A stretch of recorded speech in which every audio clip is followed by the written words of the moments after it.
মৌলা, তোমার রহমতের সামনে আমার গুনার তো কোনো অস্তিত্ব নাই মৌলা।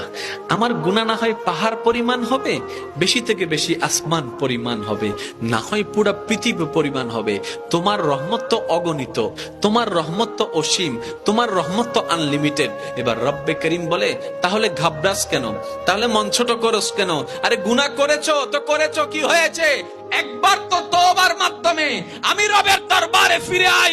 মৌলা, ফিরে আসতে পারবো তো? দরজা কি খোলা আছে? রব্বে করিম বলে, মরণের আগ পর্যন্ত, কিয়ামতের আগ পর্যন্ত, সূর্য পশ্চিম আকাশে ওঠার আগ পর্যন্ত দরজা খোলা আছে, দরজা খোলা আছে, দরজা খোলা আছে।